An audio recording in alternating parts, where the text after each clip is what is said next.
அன்பு ஆனந்திய காட்டுக்குள்ள காணாமன்னு சொல்லிட்டு மற்ற ஹனிமூன் ஜோடி எல்லாரும் தேடுறாங்க.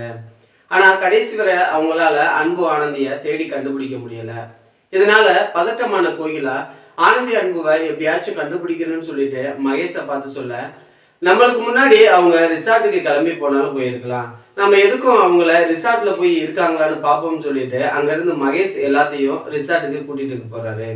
இதே சமயத்துல சிவாட்ட துளசி, ஆனந்தி என்னோட வாழ்க்கைய சதைச்சிட்டா, அவளை என் கையால தான் நான் ஏதாவது பண்ணணும்னு சொல்ல, நீ என்ன பண்ணணும்னு நினைக்கிறியோ அது எல்லாத்தையுமே நான் செஞ்சிடறேன், நீ இங்க இருந்து கிளம்பி ஊருக்கு போ, இனிமேலும் நீ இங்க இருந்தா அவங்ககிட்ட மாட்டிக்குவ, நீ தைரியமா கிளம்பிப்போ, உன் இடத்துல இருந்து நான் ஆனந்திய ஏதாவது செஞ்சிடுறேன், இங்க இருந்து ஆனந்தி அன்புவோட திரும்பி ஊருக்கு வரமாட்டான்னு சொல்லிட்டு துளசிக்கு நம்பிக்கை கொடுத்த சிவா துளசிய அங்க இருந்து ஊருக்கு கிளப்பி வைக்கிறாரு.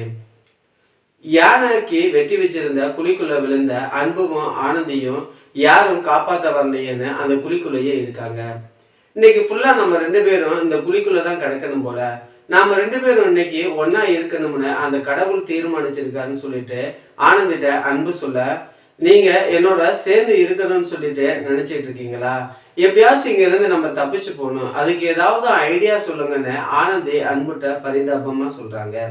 அன்பு ஆனந்தியை தேடி ரிசார்ட்டுக்கு வந்த மற்ற ஹனிமூன் ஜோடிங்க அங்க அன்பு ஆனந்தி வரலன்னு சொல்லிட்டு பதட்டமாகறாங்க.